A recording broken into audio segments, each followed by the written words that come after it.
motivational. Own it. Oh, go fuck yourself. Own it. Own it. Wow. Like, wow. You're gonna look You're the back kind of on this person who buys someday. your wife a dress that's too small and says, okay, it'll be motivation for you to fit into fuck. it. oh my god, that's so fucked. I'm trying to think of something. You don't nice think to that say. happens every day to yeah. Wow, look at this shot. That's pretty cool. You're on. Alright. Okay. So we just got done riding the Project. We just got done riding the 10 kilowatt bikes, and we'd run the 20 kilowatts earlier. Took a nice little loop. Let's start with the how we felt about the 20 kilowatts. We'll start with the i300, right? So we'll start with the i300, and then we'll talk about the i100, because we started at the top end, and then we did some work on the i300 in the shop, and then we went out on the i100, which is the lowest of the models. The entry level. Yeah. Entry level.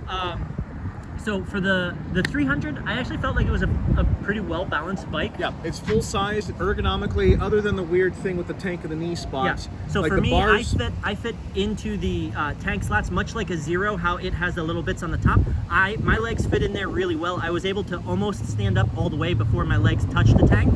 And then for you, Morgan? not so much.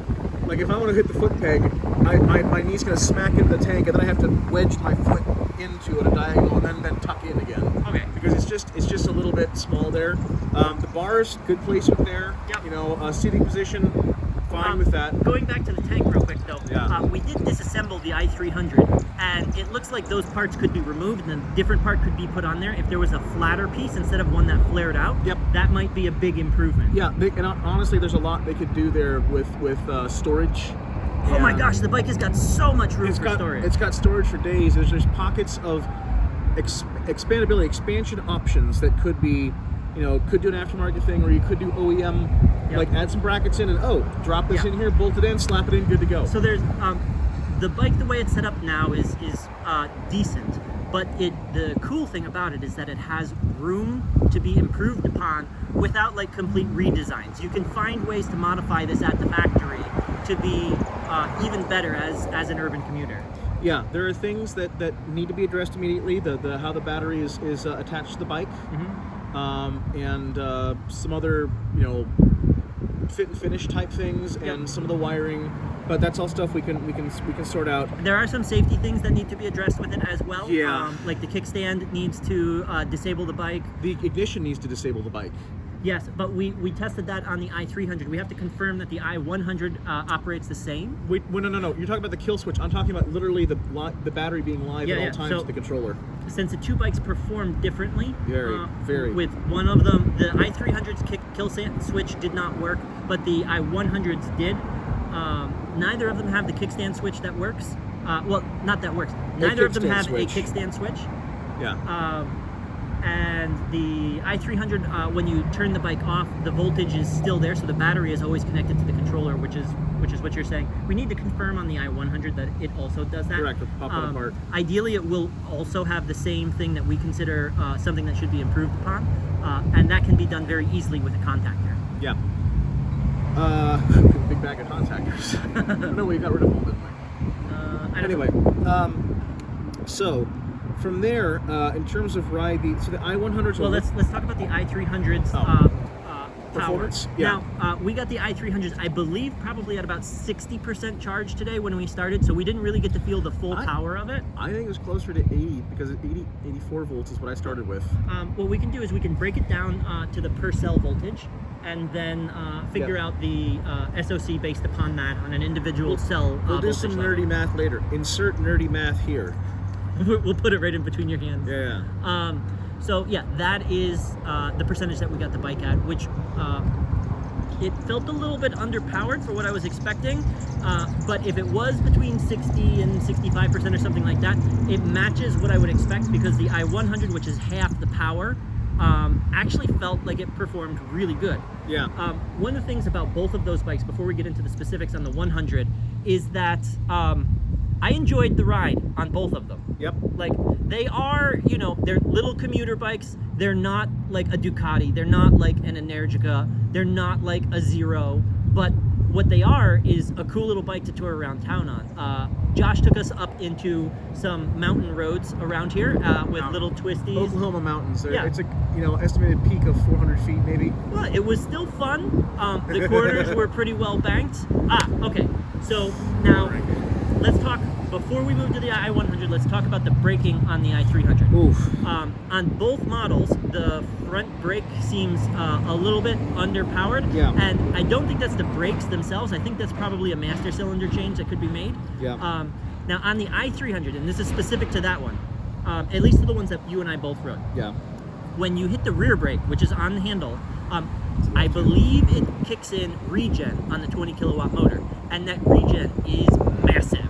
So when you kick that in, it's actually really easy to lock the rear on that bike. The rear brake feels a lot stronger than the front brake because it's engaging both the disc and the regen. In fact, you actually thought that the brakes were reversed. I did because initially. I didn't think the front brake did anything on the 300. Yeah. It was just so squishy. And comparatively, when I rode the 100, the rear brake wasn't as pronounced, which indicates that as it's a smaller motor size, it's doing less regen. Yep. So it's just like more caliper and less regen. So they felt about even on the. And I was I was riding with significantly less aggressive style when I was on the 100 because of knowing how that 300 locked up the rear. I didn't want to lock the rear up going into corners or anything like that. Yeah. The 100 is very lightweight. Very Yeah. lightweight, and as such, it's going to take a little while to adjust from the bikes I'm used to riding in turns and corners, because it's a little squirrelier and lighter than I'm used to. Yeah. So, okay, you can throw this around, but it doesn't feel quite as planted. Yeah, and I think we were talking about this in the helmets. Like, I don't know if that's directly related to the weight of the bike, because I remember on my old Zeros versus like the new Energicas that are really heavy that I have, like I'm talking 2010, 2011 Zeros.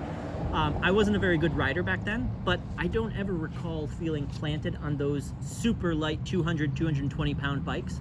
And this is very reminiscent. Okay, you can get through. Hi. Hi. Does anybody have a little flame cigarette? They would Sorry, like- don't no, smoke. sorry. Don't We smoke. don't. Sorry. Sorry. Well, you guys are totally awesome. Have a great day.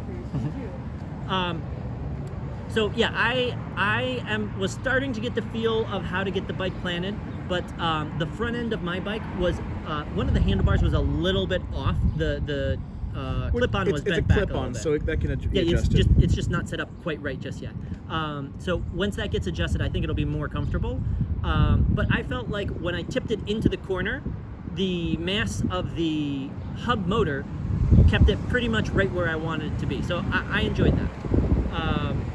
But it does feel significantly less planted than a really heavy bike like the Energica. Now, going on with that weight thing, this bike has like way less power than the sport bikes that I wheelie. But because of the weight, I think that I could go over some of these little bumps, and if I pulled up on the front end hard enough, I think I could actually lift the I bike think up. honestly, if you just bunny hop the thing on a straightaway, you could probably pop the front wheel just because it's so light. Yeah, that's sort of what I was thinking. Yeah. It's fun. That mode switch has to go. The bike, it's straight off a bicycle gear shift. Essentially, it's the left-hand grip. There's about an inch wide thing where it says Sport, Drive, Park, and Reverse. Yeah, and that's your mode selector on that bike. That's a quarter of your grip right there. Like you only have 3/4 of your grip to put your hand on. If you use that extra one, your hand will hit. You'll find yourself slipping in a drive or park mode. Yep. That must change. Now the i300 doesn't have that. That one is all the power all the time. Yeah. And I found myself a couple of times, like you passed me once, and I'm like, "What's going on? I thought I'm in sport mode." But in Drive fact, I mode. had switched it back to drive mode because I thought I was clever. In order to use the whole hand thing, I slid my hand all the way up onto the mode selector, and then just kept a little bit of pressure going back. But then easy. once I went for the brake, Yeah. you roll your hand forward because the rear brake is on the handlebar, Yep. and that would switch me into mode. So that's something that should be switched to a mechanical switch of some sort. That's not on the grip itself. Yeah. I love that the bikes display voltage. That's from Yeah. a nerdy perspective for us. We don't care so much about what the SOC, the stated charge percentage, is like. Oh, 6%, 100%, whatever it is. Yeah. We care about actual voltage because that gives us true numbers. And so We can do the far, breakdowns in our head so on the far, fly. so far, the voltage has been dead on accurate Yep. for everything we've touched today, which is good. Yep. So talking about confidence, right? The brakes don't really inspire much confidence in me right now. I feel a little bit of a warble in them. It could Yeah. be. You can actually feel if you when you hit both brakes, you can feel your fingers pulsing. Is it kind of wavers Yeah, in and out? it's not an ABS thing. It There is no almost feels ABS. to me like there is a warp in one of the rotors, and I feel it particularly more pronounced In the on front. the front. Absolutely. Same for you? Yeah. Okay. I did as well. Now the voltage stuff and the battery and all of that. The readouts that I'm getting on them. This battery so didn't far, sag nearly dead as much, nuts. but because maybe that's the motor's so much smaller. Yeah, that's what I would put it at. Yeah.